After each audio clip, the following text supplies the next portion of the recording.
shadow knows.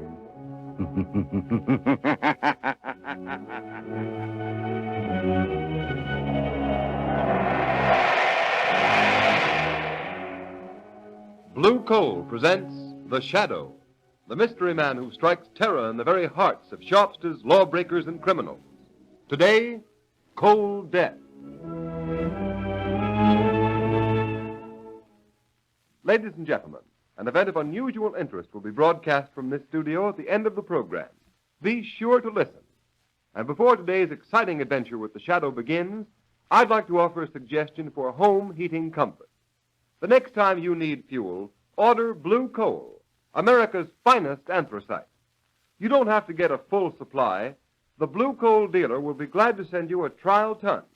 Use it, compare it with your regular fuel in every way. It's 10-1. You'll find Blue Coal gives you better heat at less cost. So order Blue Coal by name.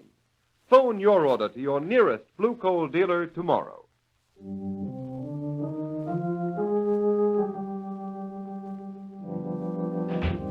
Hello, Mr. Carver. Well, what do you want, Dawson? Why aren't you up at Carverville tending to business? Fine mess you've made of things. Oh, so you've seen the story in the paper about conditions up in the village? Yes, you brainless fool. Don't you know you can't keep things quiet by manhandling a reporter? Now, wait a minute, boss. I can explain that. We had to rough that reporter up. He was taking pictures. I don't want any excuses. I pay you to manage my mill. If there's any more publicity about living conditions up there, you'll find yourself out of a job. Now get out. Don't bother me with details. Get out. Okay, Mr. Carver, I won't bother you with details. But if anybody else comes up to Carverville snooping around and asking questions, we'll make them wish they never heard of the place.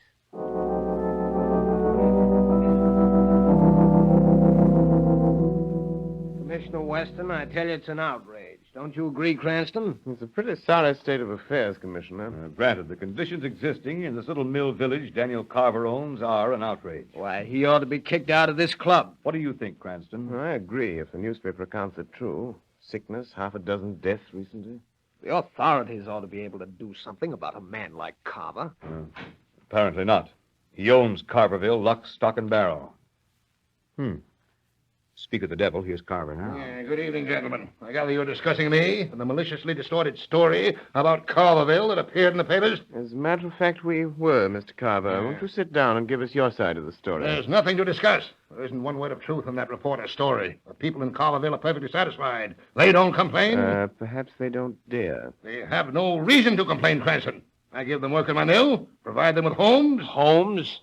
Why, they make the worst city slums look like Park Avenue. Carverville is my affair. Well, maybe so, but this club may have something to say about your membership, Daniel Carver. This club, a bunch of mawkish busybodies. What do I care? Vote me out. No one ever speaks to me here anyway. Go ahead. Vote me out. Vote me out. Go ahead.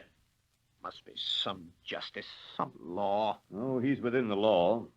But now here's a case for an amateur criminologist like yourself, Cranston. Yes, there must be some way of helping those poor devils up in Carverville. Some way of dealing with a man like Carver.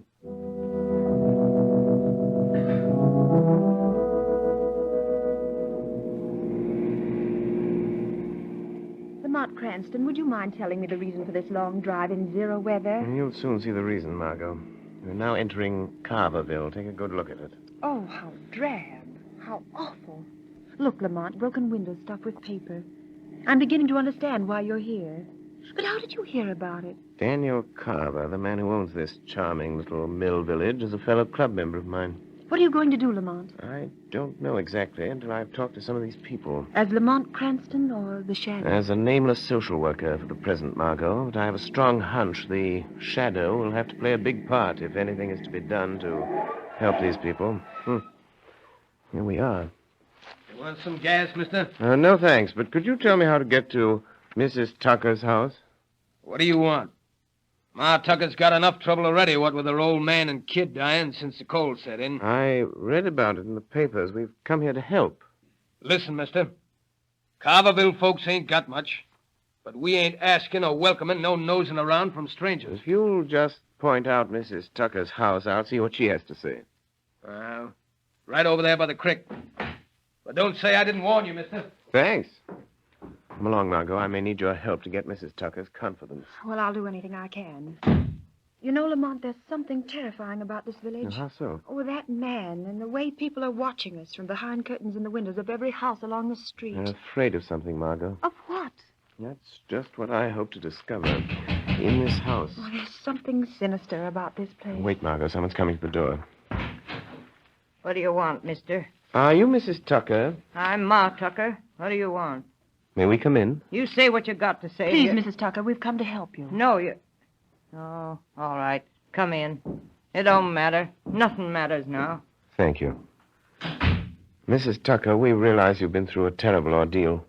Losing your husband and son within a week. Well, I ain't no worse off than anybody else in Carverville. What are you going to do? I got one boy left, Sam. He works in the mill. Mrs. Tucker, how much rent do you people have to pay for these houses? Hey, you better get out of here, mister. You don't want to get me in more trouble for talking to you at all. You better get out.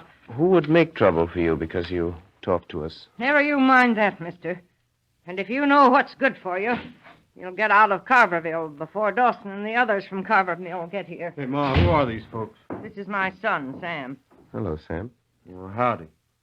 You welfare workers from the city? You might call us that. We've come here to investigate conditions. They've been asking questions about the houses, Sam. I didn't tell them nothing. Well, why didn't you, Ma? What? I'm sick of all this fear, old man Carver and his spies. We kept quiet for years, and what's it got us? What did it get Pa and young Jim? We slave in the mill, and they rob us at Carver's store, and we live in these pigsties that Carver calls houses, and when we're old and sick, he lets us die off like a lot of mangy dogs. Shut up, Sam. Don't talk like that. Somebody'll hear. Well, let him hear. It's time somebody heard the truth. Can't you do something, mister? Can't you help us? If somebody don't help us, God only knows where this will end. Thanks for speaking out, Sam. You'll have to help. Lamont, there's a crowd gathering outside. What? I knew it. I knew there'd Now, be you trouble. be quiet, Ma. Listen, mister, I got a notion you're all right. Come on, Tucker. Sam, open up.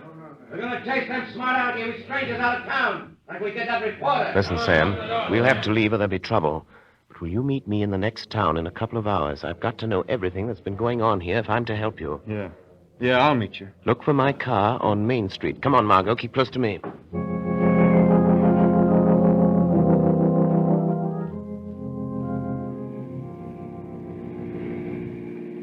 Lamont, I hope no one saw Sam Tucker meet us down this road as you asked him to. I hope not, Margot. What are you going to do now that he's told you the tragic story of Carverville? Going back to Carverville. Right now, tonight? Yes. First to call on old man Carver. I thought he was in the city. He evidently heard that more strangers were in Carverville this afternoon asking questions. Oh, what a beast Carver must be, Lamont.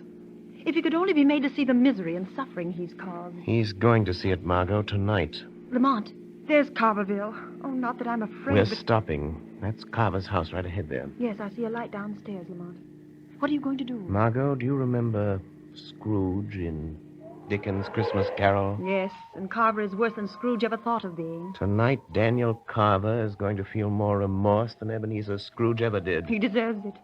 I'll wait in the car, Lamont. It's bitter cold. Well, if those poor people down there in those flimsy houses can stand it, I can. I'll wait here.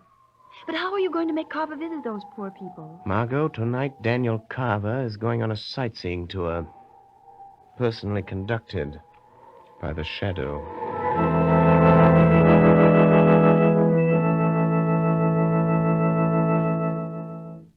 In just a moment, we will continue with the second part of the Shadow's thrilling adventure. While you are engaged in last-minute preparations for Christmas, don't neglect the health and comfort of your family. Be sure of a cozy, warm home during the holidays by ordering a supply of blue coal.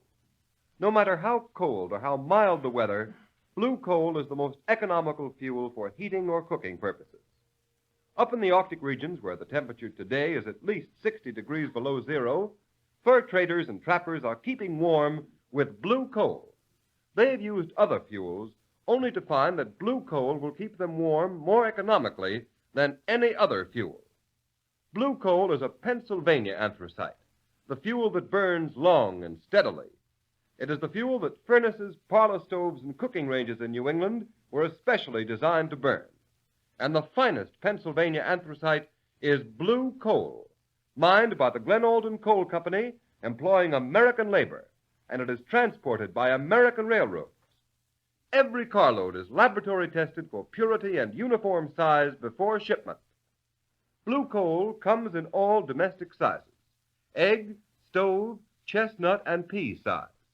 For economy's sake and for greatest comfort in cold weather, insist on blue coal. Phone your nearest blue coal dealer. You'll find his name listed in the Where to Buy It section of your classified telephone directory under the name Blue Coal.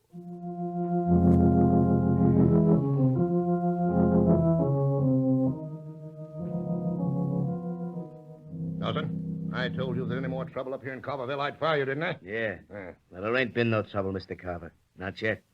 If that guy that was here this afternoon comes back tonight, we'll make him wish he never heard of Carterville. What makes you think he will come back? I know he's coming back. Tonight.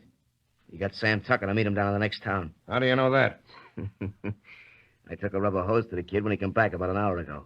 He wouldn't talk. We got enough out of him to know that social worker is up to something. Well, I don't want any shooting and killing now. You just leave that fella to me, Mr. Carver. You said you didn't want to be bothered with details.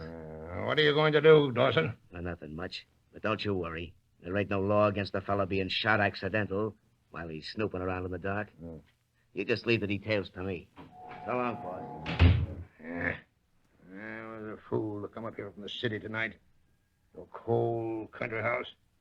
No electricity. Nothing but candles. The wind even blows the door open.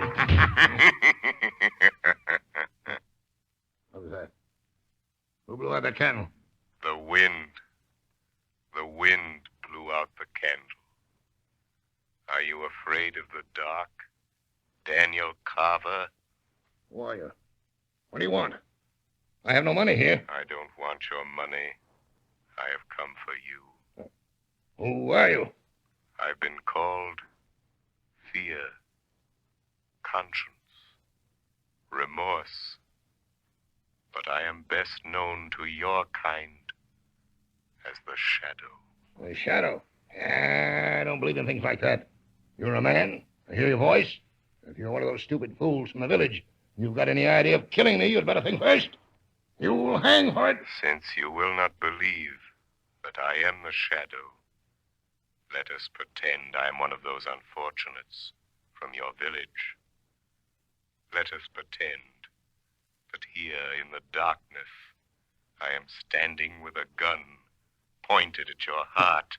Oh, what do you want of me? I want you to come with me. Come with me. No, you're going to murder me. I won't leave this house. I won't go with you. Come, or I'll use the gun you are so sure I have in my hand, even though you can't see the gun, or my hand, or me. Yeah. All right, I'll come. I'll do anything, only don't shoot. If it's money you want, I'll get it for you. Get in your car. First, let me get an overcoat. It's bitter cold. No. It's time you learned what it feels like to be cold. Where are we going? Drive down to that squalid sink of misery that bears your name, to Carverville. Don't cry out. Don't try to escape me, for I'm right behind you, in the back seat of the car. What do you want me to do in the village? Stop at that little bridge. Be careful, Carver. I can read your thoughts. You're thinking you'll cry out, attract attention, and get away from me. But you'll never get away unless you do exactly as I tell you for the next few minutes. What are you going to make me do? You will go where I tell you. And listen. And watch. And what if I meet someone? If you should, don't speak. There's a little bridge. Stop the car. Now get out of the car, Daniel Carver. This is the Tucker house. Walk to that lighted window over there. Stand there by that broken pane stuffed with paper. Why, you brought me here. You better look out. Bill Dawson, my foreman, and some men are out looking for some stranger that's been snooping around here. We might be shot by mistake. That is a chance we must take, Carver. Look into that room and listen. All right. All right. Ma, listen, Ma. Everything's going to turn out all right. Those folks who were here today, they're going to do something. Oh, I'm trying to hope so, Sam. But hoping comes mighty hard when hope's been killed so often. Pa's dead. Your brother's dead. Listen to that. Oh, Sam, you gotta go away. You gotta go far away. And after what's happened, Dawson will fix you good. It won't be just a beating. He'll fix it so something will happen to you at the mill. You gotta go away, son. Yeah, but I can't leave you, Ma. Not even long enough to hunt another job. Oh, don't you fret about me, Sam. I ain't got much longer on this earth anyhow, son. You get away. You get away from here while you've got a chance. Oh, Ma. Ma, you're crying. You didn't even cry when Pa died. Seemed like I couldn't. Seemed like he was better off dead, 'cause he was free of old man Carver at last. At last. Oh, Ma, don't... Come, Carver. I have something else to show you. What are you trying to do? Where are you taking me now? You will see. Tell me, Carver, have you ever heard the story of Scrooge? Well, what has the story of Scrooge got to do with me? You are Scrooge, Daniel Carver, a 20th century Scrooge. And this is Christmas. You'd never believe it to look down the streets of this mill town of yours. Would you, Carver? And what do you expect me to do about it? You are not your brother's keeper, are you, Carver? Let me go. My hands are freezing. Still thinking of yourself? Is that the Christmas spirit, Carver? Let me go, and I'll do something. Send some Christmas baskets. That would ease your conscience, wouldn't it? No, Carver. You're not going to get off so easy. I've seen enough. Where are you taking me now? Just a little way. A few steps. To that lighted window over there. To that house with a car standing in front of it. If they can afford a car... That is a doctor's car. Your villagers don't own cars. They don't own anything. Go to that lighted window there. Look in. See what is happening. Listen. Frost on the glass. I can't see. There's another broken pane. The hole is filled with paper to keep out the cold. Like the tucker's window. Push the paper aside. All right. I will. Try and be calm, Mrs. Anderson. I know it's hard, but you must for the child's sake. I'll try, Doctor. I will try. I can't help feeling the way I do. My husband dying of pneumonia only last month. Now Judy going the same way. Oh, there's still hope. I'd move her to a hospital if there were one near enough. I wish there were only some way of keeping these rotten Carver houses warm. But you might as well try to heat a barn. Mommy. Listen, Carver. Mommy. Yes, darling. I'm right here, Judy, dear. Mummy's here. Mommy, could I have Cecile? Of course you can, honey. Here's your doll, Judy. Mommy, do you think Santa Claus will bring me a real doll? I hope so, Judy. I'll ask him. Come, Mrs. Anderson. She may sleep now. We'll try to keep the room warm. That's all we can do now. That and hope. Hope for the best.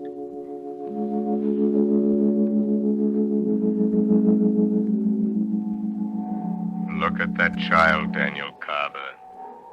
She's dying. And you alone are to blame. No, stop. Don't torture me anymore. If that child dies, Carver, there will be no candles. No gay candles on a gift-laden Christmas tree. But white candles shedding a ghostly light around a packing box coffin. No, stop. It will be the monument to your life No. of selfish greed. No. And a cross you will bear through all eternity. Unless Unless what? you make amends. I'll do anything. I'll do anything to make amends. I didn't know. I've been blind, selfish. No baskets of fruit or pennies in the snow will wipe out your sins against these long-suffering people, Carver. I know. I'll make everything right. And that little girl, she needs medicine, a warm house. Let me go in and get the doctor to move her to my house on the hill. I'll get specialists. I'll do anything to save her life. Wait, Carver. That is only the beginning. What of all the others? What of these death traps you call homes? I'll tear them all down, burn them, build new ones, houses that are warm and comfortable and safe. I swear it. But tell me, who are you? How are you everything for showing me what I've been doing to these people who depend on me? I told you once before. I am the shadow. But you are a man. Why can't I see you? I have clouded your mind, made it impossible for you to see me. You will never see me. Never hear my voice again, Daniel Carver. If you keep your word. I will keep my word. I swear it. If you don't, the shadow will return. And the next time... Al! Hey, Al! You seen any of that fella? Oh, hey, Bill. Shadow. It's my foreman, Bill Dawson and Al Trimble. Yes, I know. They mean to kill a man. If they can find him. They're after some fellow that was here this afternoon with a young woman. Welfare workers, I think. What'll we do? Let them come. This is your first test. You are responsible for their acts. What are you going to do, Carver? But they might shoot us by mistake. They've got shotguns. This is your chance, Carver. If that fella's around here, we'll find him, Al. Go around the back of Tucker Shack and take a look. Okay. I'm just itching to throw a bead on that nosy city fella.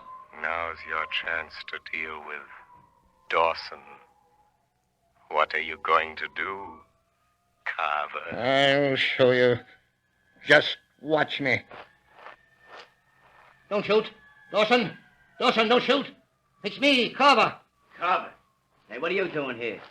You're coming within an ace of blowing your head off. I've come here to see what I've been doing to these people by giving you a free hand. Well, you said you didn't want to be bothered. I know. I'm to blame. I've been blind. But that's all finished now. I'm going to make this village all over, build new homes, make up for all the misery I've caused these people. You're getting kind of soft, ain't you, Carver? You won't think so when I tell you that you are through, fired, you and Al Trimble and all your kind. Listen here, you mealy-mouthed old skinflint. You can't fire me.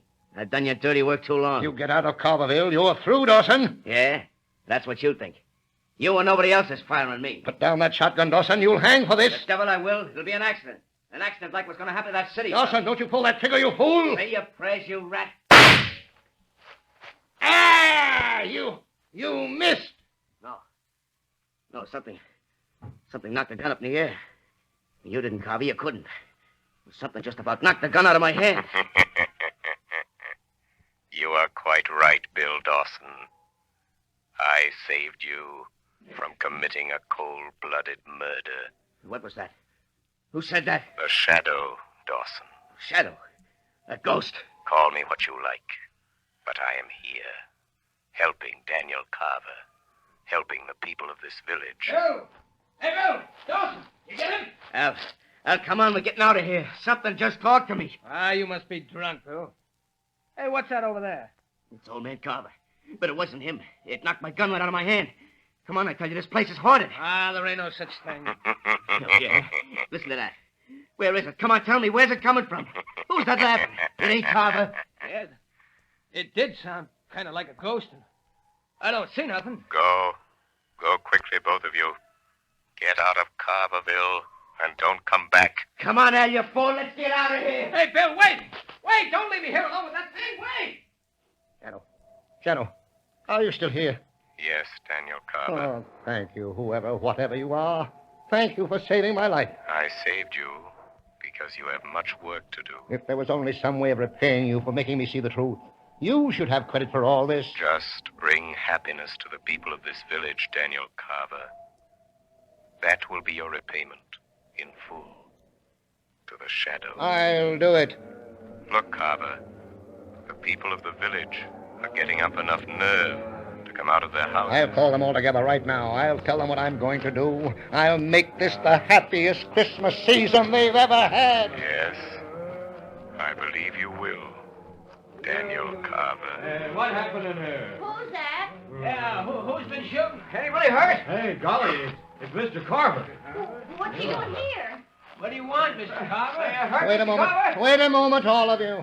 Oh, I know you have good reasons to hate. Tonight I've been shown why. Someone came to me. Oh, I don't know what he was. I don't care. All I know is he was like a spirit of God. He has shown me how to create a new Carverville, a happy Carverville, where the spirit of Christmas will shine all these years through. Men and women, a shadow has brought us light. This, Carver, this is the peace on earth, goodwill toward men. Friends, this afternoon we have an event of unusual importance to bring to you. The Shadow program is to be honored with one of radio's most coveted awards, which heretofore has been captured by other outstanding programs such as Jack Benny, Fred Allen, and The March of Time, the Pilot Radio Award. Mr. Harry A. Smith, president of Blue Coal, will accept this award from Mr. Sylvester Thompson, vice president of the Pilot Radio Corporation, who will make the official presentation. Ladies and gentlemen, Mr. Thompson. Thank you, Mr. Roberts. During the past year, the Pilot Radio Award Society has been making periodic awards to various programs on the air which represent the highest achievements in their particular fields of entertainment. And so it's only natural that your program, The Shadow, should have come to our attention. For we can easily understand the reason why The Shadow has held its high place in popular favor for so many years. It brings all the thrill and flavor of mystery drama to radio audiences. In addition, the committee commends you very highly upon bringing some of the finest actors of the American stage into the homes of so many radio listeners. Recognizing your noteworthy contribution to fine radio entertainment, I take pleasure in presenting to you, Mr. Smith, the Pilot Radio Award of Merit, and I am certain that The Shadow will continue to delight radio audiences for many years to come. Thank you very much, Mr. Thompson. On behalf of the Glen Alden Coal Company and the D.L.&W. Coal Company, producers and sellers of blue coal, it gives me great pleasure to accept this award. We greatly appreciate this recognition of our efforts to entertain the radio public. We realize, however, that the credit is due to those who prepared, directed, and presented The Shadow.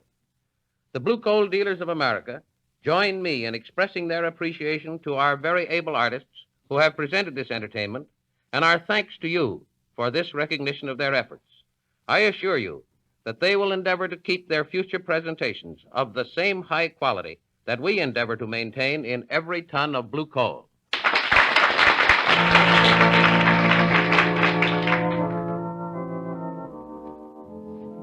The story you have just heard is copyrighted by the Shadow magazine. The characters in this story are entirely fictitious. Any similarity to persons living or dead is purely coincidental.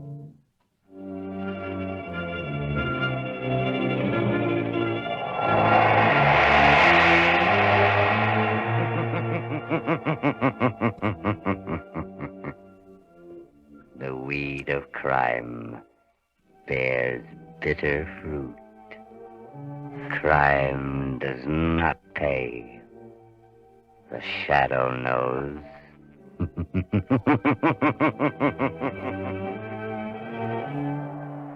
Next week, same time, same station, Blue Coal, America's famous anthracite, will again present another thrilling adventure of The Shadow. Be sure to listen, and be sure to burn blue coal, the solid fuel for solid comfort.